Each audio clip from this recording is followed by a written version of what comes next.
మన తొలి వెలుగు ప్రేక్షకులు అందరికీ నమస్తే. ఇంగో కర్ణాటక రాజధాని బెంగుళూరులో జరిగింది ఈ ముచ్చట.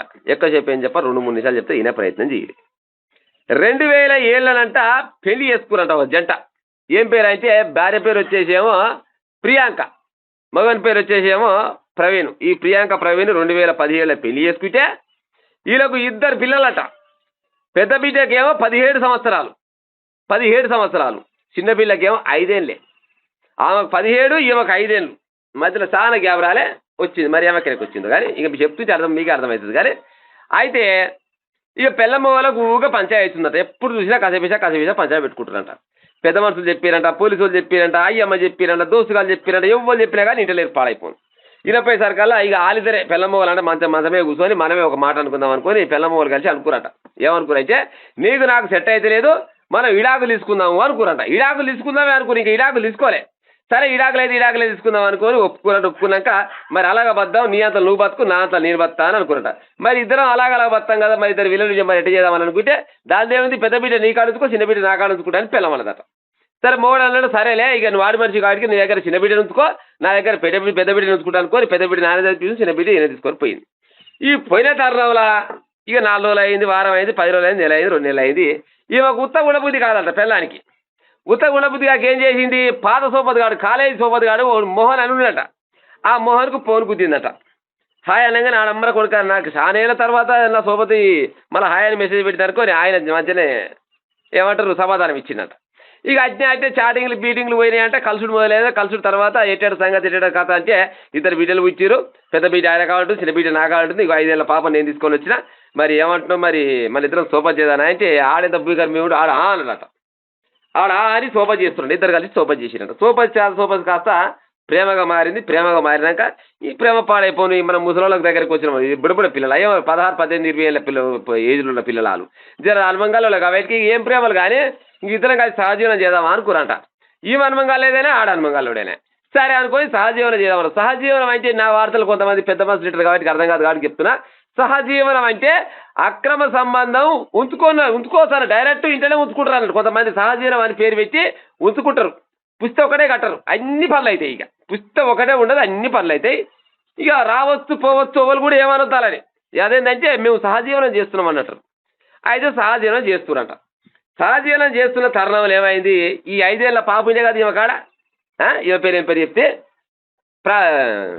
ఏం పేరు అంటే ప్రియాంక.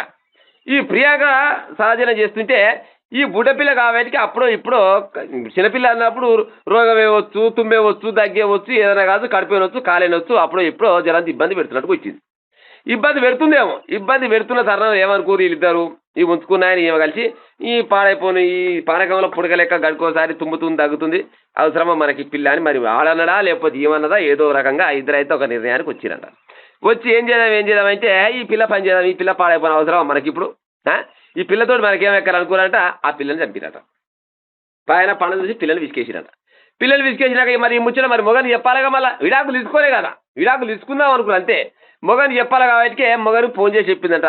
ఇవ్వండి ఎక్కడున్నారు మీరు అంటే నేను పలానా కాడున్నా చెప్పి ఏం సంగతి అని అంటే సానంలో ఫోన్ చేసి ఏం సంగతి అమ్మానగానే మన ప్రేమకు ప్రతిరూపం మనకు కలిసి మనకు పుట్టిన బిడ్డే కాలం చేసింది, చచ్చిపోయింది, జర రావా అని పిలిచిందట మొగని. ఇక మొగడు పాప చచ్చిపోయింది కదా, ఆ దండం అయితే మొగడు వచ్చిందట. మొగడు వచ్చేసరికల్లా పిల్ల చచ్చిపోయిందట. ఎట్లా చచ్చిపోయింది ఏం కథ అంటే దీనివల్ల జ్వరం వచ్చింది, రోగం వచ్చి నొప్పి వస్తుంది, ఎప్పుడు దగ్గుతుంది, తుమ్ముతుంది, ఇక కాలు నొప్పి కట్టు నొప్పి అంటుంది, ఎట్లా చచ్చిపోయింది అని చెప్పిందట. చచ్చిపోయిందని చెప్పగానే మొగనికి చిన్నపాటి అనుమానం వచ్చిందట. మొగని చిన్నపాటి అనుమానం వచ్చి ఎప్పుడు జరిగింది ముచ్చట, మార్చి 24 జరిగింది ముచ్చట. చంపేసింది మార్చి 24. అయితే మొగని డౌట్ వచ్చి ఆ 5 ఏళ్ళ పాపను కూడా పోస్ట్ మార్టం చేయించిందట.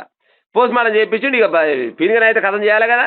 ఆ బుడ్డపిల్ల శవాన్ని కొనిపోయి మరి బొంద పెట్టినా కాశం పెట్టినా ఏం చేసినా వాళ్ళ రకంగా ఎట్లా చేసుకురో పిల్ల పని అయితే అయిపోయింది. అయిపోయినాక మొగనికి డౌట్ వస్తుందట, ఎట్ట చచ్చిపోయింది ఇక నన్ను చెప్పి చచ్చిపోయింది కదా, ఎట్ట చచ్చిపోయింది అంటే మళ్ళీ అదే ముచ్చట చెప్తుందట. రకరకాలుగా ఒకసారి ఏమో కడుపు నొప్పి పడుతుందంట, ఒకసారి కాలు నొప్పి పడుతుందంట, ఒకసారి ఏమో తలకాయ నొప్పి పడుతుందంట. ఇట్లా తనకు తోచిన రకంగా సమాధానం చెప్తుంటే డౌట్ వచ్చి లాభలేదు, బిడ్డ నువ్వు ఇంత పనుకున్నావు, నువ్వు నాకు చెప్పవు కదా ముచ్చట అనుకున్నట. అనుకొని చిన్నగా ఏం చేసిందంట, ఆ పోస్ట్ మార్టం రిపోర్ట్లు ఈ ప్రవీణ్ అంటే ఆయన మిత్రుడు అమెరికాలో ఉంటాడట. అమెరికా నుంచి ఆయనకు చిన్నగా వాట్సాప్ చేసిండో ప్యాక్స్ పెట్టిన ఏదో రకంగా అమెరికాకు పంపించిందట.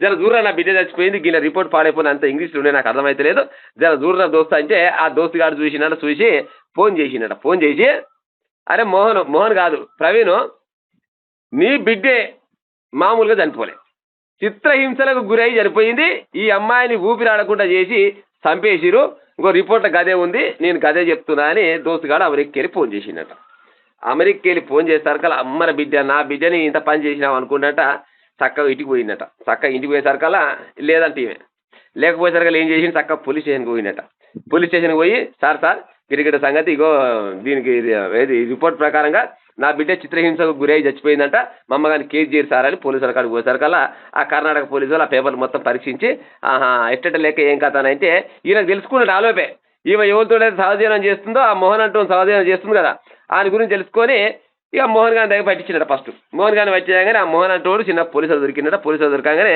చిన్న లోపల కొనిపోయి అడిగినట చెప్పరా ఎట్టేట సంగతి ఏం కదా మరి ఆమె అయితే పరారులో ఉన్నది ఆమె తెలుసుకొని పరారు అయింది మరి నువ్వు దొరికినావు మరి ఎట్ట చంపిరు ఏం కథరా అని ఆ మోహన్ అంటోని అడిగినట అడిగితే చెప్పిందట సార్ ఈయనకు ఇలా భార్యకు పంచాయతీ వచ్చింది ఆమె అలాగ ఉంటుంది నాకు ఈమె కాలేజీ ఫ్రెండు అప్పుడెప్పుడో పాడైపోను అప్పుడెప్పుడో ఫ్రెండ్ అయింది చాలా రోజుల తర్వాత నాకు గుర్తొచ్చి ఫోన్ చేసింది ఫోన్ చేస్తే ఇచ్చిన ఫోన్ మాట్లాడుతున్న మాటలు వారం 10 రోజులు ఫోన్ మాట్లాడినాం నెలనాడు కలిసినాం ఆ తర్వాత ఇక ఆమెకు నాకు అభిరుచులు అన్నీ కలిసినాయి ఒకరి మనసులు ఒకరు అర్థం చేసుకున్నాం అందుకోసమనే ఆమెకు నేను తోడు నాకు ఆమె తోడు ఇద్దరం కలిసి సహజీవనం చేస్తున్నాం సార్ మేము సహజీవనం చేసే తరుణంలో ఈ మధ్యలో ఈ సత్తకాయ లేక ఈ బుడపిల్ల ఉన్నది ఎప్పుడు తుమ్ముతుంటే తగ్గుతుంటే తుట్టది ఈ పిల్లతో ఏగలేక ఏం చేద్దామంటే నేను ఉంచుకున్నామని ఆ బుడ్డపిల్లల తల్లే ఈ పిల్లని దెబ్బదామంటే నేను కాలు పట్టుకున్నా కాలు లెక్క నేను పట్టుకున్నా ముక్కు మీద ఇది మెత్త వెచ్చింది వచ్చేసింది చంపేసింది అని చెప్పినట పైన చక్కదనాల పిల్లని చంపేసింది ఎందుకు అక్రమ సంబంధానికి అడ్డొస్తుందని మరి ఆమె ఎక్కడ పోయింది అంటే ఆమె పరారులో ఉందంట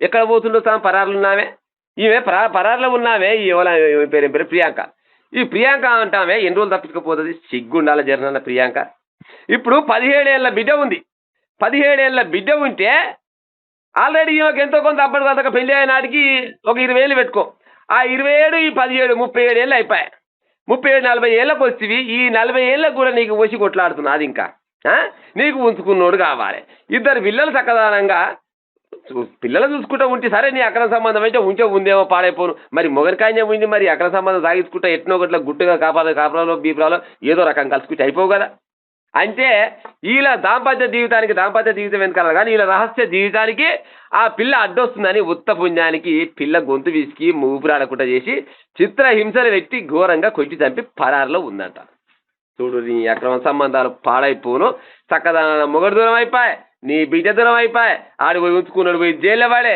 ఏమనేమో తప్పించుకొని తిరగబైతే ఎన్ని రోజులు తప్పించుకొని తిరుగుతుంది ఇవాళ తిరుగుతుంది రేపు తిరుగుతుంది 4 రోజులు తిరుగుతుంది నెలల్లో దొరకదా సార్ సరే సంవత్సరంలో దొరకదా ఎన్నడో దొరుకుతుంది లోపడేసేది సోమించి పెడతారు కదా మా అమ్మ కానీ చెప్పి నోరుకాయ కాస్తుంది ఈ అక్రమ సంబంధాలు పాడైపోను చక్కదానాల జీవితాలను ఆగం చేసుకోకరి ఉత్తపుణ్యానికి దొరికి జైలలో పడకూరి జర మా అమ్మగారు 4 రోజులు బతికి సచ్చే ఉపాయానికి ఈ లేని కథల పడితే గిసోడు ముచ్చట్లు అవుతాయి